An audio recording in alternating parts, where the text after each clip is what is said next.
റോഡോഗ്രാമിൻ്റെ പുതിയൊരു എപ്പിസോഡിലേക്ക് എല്ലാവർക്കും സ്വാഗതം. നമ്മളിന്ന് എത്തിയിരിക്കുന്നത് മൂവാറ്റുപുഴ നെക്സയുടെ ഷോറൂമിലാണ്.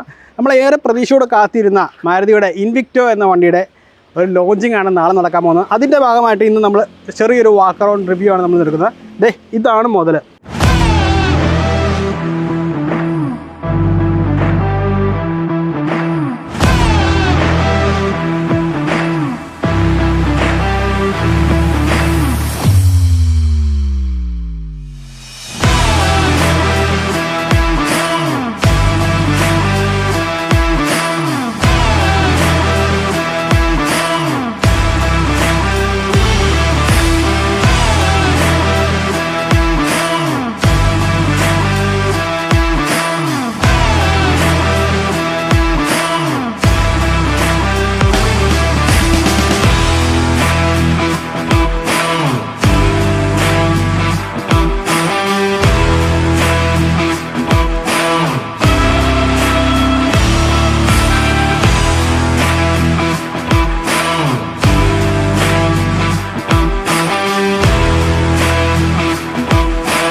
നമ്മുടെ ടൊയോട്ടയുടെ ഹൈക്രോസിൻ്റെ മറ്റൊരു പതിപ്പാണ് നമ്മുടെ ഇൻവിക്റ്റ.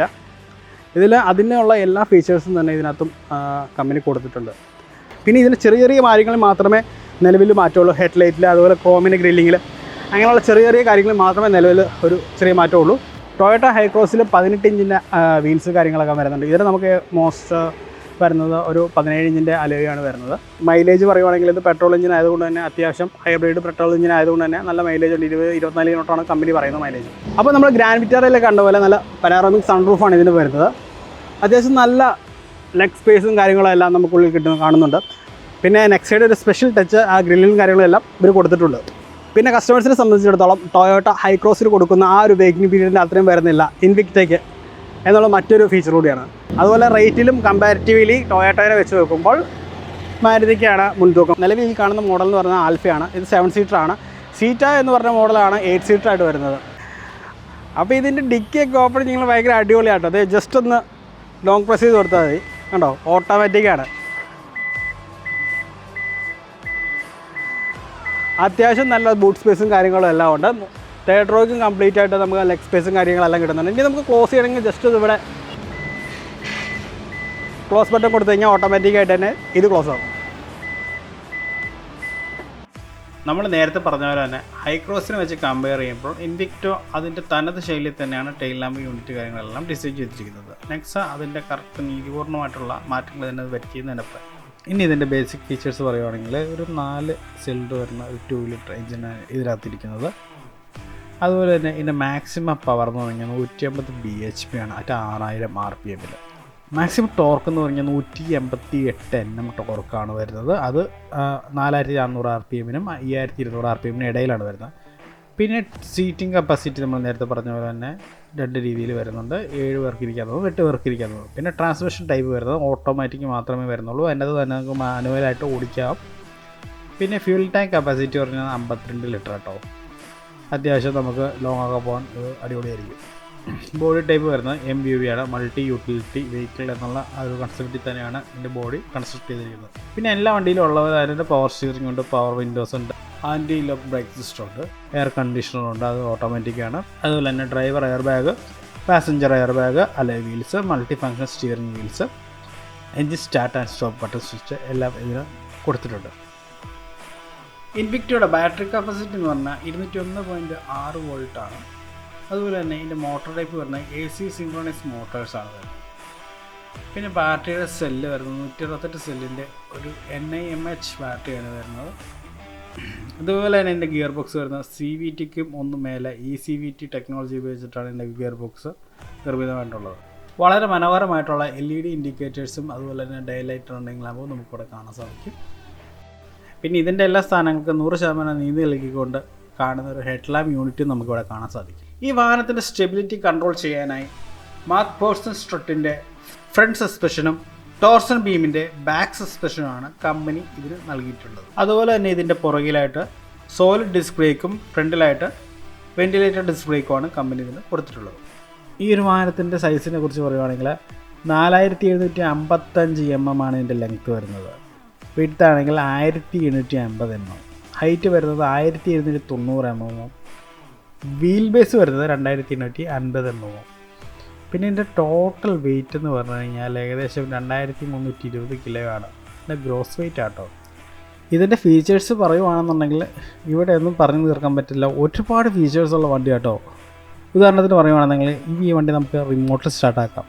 പിന്നെ പറയുവാണെങ്കിൽ trunk light, remote horn light control, vanity mirror, rear reading lamp, പിന്നെ ഫ്രണ്ടിലും പുറകിലെല്ലാം കപ്പ് ഹോൾഡേഴ്സ് കൊടുത്തേക്കണം, rear AC vents, cruise control, parking sensors, പിന്നെ കാർ നമ്മൾ എവിടെയെങ്കിലും പാർക്ക് ചെയ്തിട്ട് കഴിഞ്ഞാൽ അത് കണ്ടുപിടിക്കാനുള്ള find my car location, keyless entry, USB charge അത് ഫ്രണ്ടിലും ബാക്കിലും കൊടുത്തിട്ടുണ്ട്. C-ടൈപ്പാണ് കൊടുത്തിട്ടുള്ളത്. സെൻട്രൽ കൺസോൾ ആംറസ്റ്റ് വരുന്നത് വിത്ത് സ്റ്റോറേജ് സ്പേസ് ആയിട്ടാണ് വരുന്നത്. പിന്നെ എനിക്കിതിനകത്ത് ഏറ്റവും ഇഷ്ടപ്പെട്ടൊരു സംഭവം എന്ന് പറഞ്ഞെങ്കിൽ 8-way power adjustable driver seat ആട്ടോ. അതുപോലെ തേർഡ് റോ സീറ്റ് എന്ന് പറഞ്ഞാൽ 50-50 പ്ലസ് സ്പ്ലിറ്റ് സീറ്റാണ്. നമുക്കതിൻ്റെ സെൻറ്ററിലെ ഹെഡ് റെസ്റ്റ് മാറ്റി സൈഡിലേക്ക് ഒതുക്കി വയ്ക്കാനുള്ള ഓപ്ഷനൊക്കെ കമ്പനിക്കകത്ത് കൊടുത്തിട്ടുണ്ട്. നിറച്ചും ഫീച്ചേഴ്സുള്ളൊരു വണ്ടിയാണിത്. റിമോട്ടുകളുടെ അയ്യൊരു കളി എന്ന് പറയാം.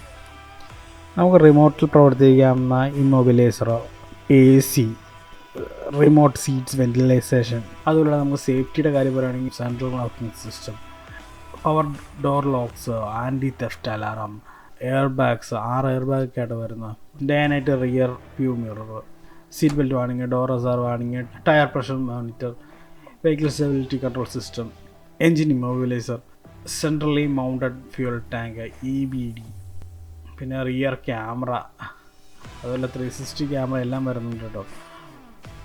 Speed alert, speed censoring, auto door lock, hill assist, അങ്ങനെ ഒത്തിരി ഫീച്ചേഴ്സ് ഉണ്ട്. സ്പീക്കറിൻ്റെ ഇപ്പം നമ്മളെ വണ്ടിയിലെ മ്യൂസിക് സിസ്റ്റത്തിൻ്റെ കാര്യം പറയുവാണെങ്കിൽ സ്പീക്കർ ഫ്രണ്ടിലുണ്ടാവും, സ്പീക്കർ ബാക്കിലുണ്ടാവും, പിന്നെ ബ്ലൂടൂത്ത് കണക്ടിവിറ്റി, ടച്ച് സ്ക്രീന്, അങ്ങനെ ഒരുപാട് ഫീച്ചേഴ്സ് അവിടെയും. JBLൻ്റെ സ്പീക്കേഴ്സാണ് അവിടെയും കൊടുത്തേക്കുന്നത്. അപ്പോൾ ഇതിനകത്ത് വളരെ മനോഹരമായിട്ടുള്ള ഒരു ബ്ലാക്ക് ഇൻറ്റീരിയറാണ് വരുന്നത്. അതിനകത്ത് ഗോൾഡൻ ആക്സൻസിന് കൊണ്ട് നമുക്ക് പല റൊട്ടേഷൻസ് കാണാം. ഒരു ക്രോമിയം ഫിനിഷോടുള്ള ഡോർ ഹാൻഡിൽ കാണാം. പ്രീമിയം റൂഫ് ആംബിയൻ ലൈറ്റ്സ് എല്ലാം കൊടുത്തിട്ടുണ്ട്. പല കളറിൽ നമുക്കിത് പ്രകാശിപ്പിക്കാൻ സാധിക്കും. ഇൻസ്ട്രുമെൻറ്റ് ക്ലസ്റ്റർ അടിപൊളിയാണ് കേട്ടോ. അപ്പം ഇതൊരു ECVT എഞ്ചിനാണ് വരുന്നത്. ഇതിനകത്ത് പാർക്കിംഗ്, റിവേഴ്സ്, DS എന്ന് പറഞ്ഞ മോഡലും വരുന്നുണ്ട്. അപ്പോൾ അതുപോലെ തന്നെ നമുക്ക് ഇതിനകത്ത് മാനുവൽ നമുക്ക് ഓടിക്കാനുള്ള ഓപ്ഷനാണ് വരുന്നുണ്ട്. അപ്പോൾ അതുപോലെ ഒരു 10 ഇഞ്ചിൻ്റെ ഒരു ടച്ച് സ്ക്രീൻ സിസ്റ്റമാണ് വരുന്നത്. പിന്നെ നമ്മുടെ ഇൻസ്ട്രുമെൻറ്റ് ക്ലസ്റ്ററിലേക്ക് നോക്കുകയാണെന്നുണ്ടെങ്കിൽ വളരെ മനോഹരമായിട്ടുള്ള വിഷ്വലി നല്ല വിഷ്വലായിട്ടുള്ള ഒരു ഇൻസ്ട്രുമെൻറ്റ് ക്ലസ്റ്ററാണ് വരുന്നത്. ഇതിനകത്ത് ടാക്കോമീറ്റർ, ഓഡോമീറ്റർ, അങ്ങനെയുള്ള എല്ലാ കാര്യങ്ങളും വരുന്നുണ്ട്. അതുപോലെ തന്നെ നമുക്ക് ഇതിനകത്ത് വരുന്നതെന്ന് വെച്ച് കഴിഞ്ഞാൽ അൺലോക്കും വരുന്നുണ്ട്, ഡീറ്റെയിലും വരുന്നുണ്ട്. പിന്നെ നമ്മൾ സ്റ്റിയറിംഗിലേക്ക് നോക്കുകയാണെന്നുണ്ടെങ്കിൽ നമുക്ക് ഇതിനകത്ത് ക്രൂയിസ് കൺട്രോൾ ബട്ടൺ കാണാം. അതുപോലെ തന്നെ നമുക്കിവിടെ മോഡ് കാര്യങ്ങളൊക്കെ സെലക്ട് ചെയ്യാനുള്ള ഓപ്ഷൻസ് ഉണ്ട്. പിന്നെ നമുക്ക് നമ്മൾ സോങ് മ്യൂസിക് സിസ്റ്റമൊക്കെ കേൾക്കുകയാണെങ്കിൽ അല്ലെങ്കിൽ പാട്ടൊക്കെ കേട്ടുപോകുകയാണെന്നുണ്ടെങ്കിൽ നമുക്ക് മാറ്റാനുള്ള ഓപ്ഷനും കാര്യങ്ങളെല്ലാം തന്നെ നമ്മൾ ഈ സ്റ്റിയറിംഗിൽ കൊടുത്തിട്ടുണ്ട്. പിന്നെ ഇതിനകത്ത് 6 എയർ ബാഗാണ് വരുന്നത്. പിന്നെ ഇതിനകത്ത് ഏറ്റവും എനിക്ക് ഇഷ്ടപ്പെട്ട ഫീച്ചർ എന്ന് പറഞ്ഞു കഴിഞ്ഞാൽ പാഡൽ ഷിഫ്റ്റിംഗ് ആണ്. ടക്ക് ടക്ക് ടക്ക് ആയിട്ടൊരു ഫീച്ചറാണ്. നമുക്ക് ഇതിനകത്ത് സീറ്റ് അഡ്ജസ്റ്റ്മെൻറ്റ്, നമുക്ക് മെമ്മറി സീറ്റ് അഡ്ജസ്റ്റ്മെൻറ്റാണ്. നമുക്ക് ഇപ്പം നമ്മൾ ഓടിക്കുന്ന സമയത്ത് നമുക്ക് ഈ പറഞ്ഞ പോലെ നമ്മുടെ മോഡ് സെറ്റ് ചെയ്തിട്ട് 1 എന്ന് തന്നെ കൊടുക്കാം. മറ്റാരെങ്കിലും ഓടിക്കുന്നുണ്ടെന്നുണ്ടെങ്കിൽ ഈ പറഞ്ഞ പോലെ 2-ൽ നമുക്കത് മെമ്മറി സീറ്റൊക്കെ അഡ്ജസ്റ്റ് ചെയ്ത് സെറ്റ് ചെയ്യാം. അപ്പോൾ നേരെ വന്നിട്ട് കയറിയിട്ട് ഒറ്റയൊക്കെ കൊടുത്തു കഴിഞ്ഞാൽ സംഭവം അടിപൊളി. നല്ല മനോഹരമായിട്ടുള്ള പനോറാമിക് സൺറൂഫാണ് മാരുതി ഇതിനും കൊടുത്തിരിക്കുന്നത്.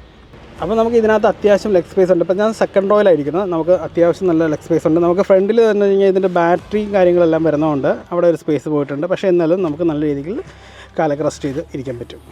അപ്പോൾ മിഡ് റോയിൽ ഇരിക്കുന്നവർക്കായിട്ട് നമുക്ക് ഓട്ടോമാറ്റിക് ക്ലൈമറ്റിൻ്റെ ഒരു പോർഷൻ അവിടെ വന്നിട്ടുണ്ട്. ഇവിടെ നമുക്കൊരു കപ്പ് ഹോൾഡർ കാര്യങ്ങളെല്ലാം വരുന്നുണ്ട്. പിന്നെ ഹാൻഡ് റെസ്റ്റ്, നല്ലൊരു സ്ലിം ആയിട്ടുള്ള ഹാൻഡ് റെസ്റ്റും കാര്യങ്ങളെല്ലാം ഇവിടെ കൊടുത്തിരിക്കുന്നത്. പിന്നെ നമ്മുടെ AC വെൻ്റ് കാര്യങ്ങളെല്ലാം ഈ സൈഡിലെല്ലാം കൊടുത്തിട്ടുണ്ട്. പിന്നെ പൊതുവേ നമ്മൾ അധികം കണ്ടുവരാത്തൊരു ഫീച്ചറാണ് പുറകിലിരിക്കുന്നവർക്കും ചാർജ് ചെയ്യാനുള്ള ഒരു ഓപ്ഷൻ ഇവിടെ 2 വരുന്നുണ്ട്. C-ടൈപ്പ് ചാർജറോട് വരുന്നുണ്ട്. മാരുതി ഇതിനകത്ത് കൊണ്ടുവന്നിരിക്കുന്നത് വളരെ നല്ലൊരു ഫീച്ചർ എന്ന് പറഞ്ഞു കഴിഞ്ഞാൽ അതേ കണ്ടു. നമ്മുടെ ഇന്നത്തെ സാഹചര്യം അനുസരിച്ച് നമ്മൾ റോഡിലേക്ക് ഇറങ്ങുമ്പോൾ അറിയാലോ, നമുക്ക് കൂളിംഗ് മട്ടിക്കാൻ പറ്റില്ല. പക്ഷേ ഇവിടെ ഒരു കട്ടൻ കൊടുത്തിട്ടുള്ള കാരണം വളരെ നമുക്ക് ആ ഒരു ചൂടൊക്കെ കുറഞ്ഞ രീതിയിൽ വണ്ടിക്കകത്ത് നല്ല AC ഒക്കെ കൊണ്ട് അടിപൊളിയായിട്ട് പോകാൻ പറ്റും. അല്ലാത്ത പക്ഷം ചൂടടിച്ച് മനുഷ്യൻ കരിഞ്ഞ് തമ്പിട്ട് പൊടിയാവും. അപ്പം ഈ വണ്ടിയുടെ ഒരു തേർഡ് റോയിലേക്ക് പോകുന്ന സഞ്ചാരപാത എന്ന് പറഞ്ഞു കഴിഞ്ഞാൽ രാജാക്കന്മാർക്ക് കയറി പോകണം, നമുക്ക് ചുമ്മാ നിന്ന് കയറി പോകും അടിപൊളിയായിട്ട്. മറ്റേ വണ്ടികളിൽ കയറുന്ന പോലെ വലിഞ്ഞ് കയറി ഇരിക്കേണ്ട, കാരണം നമുക്ക് സെക്കൻഡ് റോ നമുക്ക് കുറച്ചുകൂടെ ഫ്രണ്ടിലേക്ക് സ്ലൈഡ് ചെയ്ത് തരാൻ പറ്റും.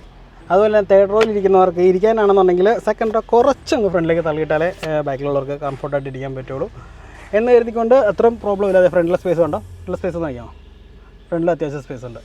അതുപോലെ എനിക്ക് ഇതിനകത്ത് തോന്നിയ ഒരു ഡിഫക്റ്റ് എന്ന് പറഞ്ഞു കഴിഞ്ഞാൽ ഇതിൻ്റെ അണ്ടർ ടൈ സപ്പോർട്ട് വളരെ കുറവാണ്. കാരണം നമുക്ക് കാല് വയ്ക്കുമ്പോൾ നമുക്കിവിടെ ഒരു സ്പേസ് ഫീൽ ചെയ്യുന്നുണ്ട്.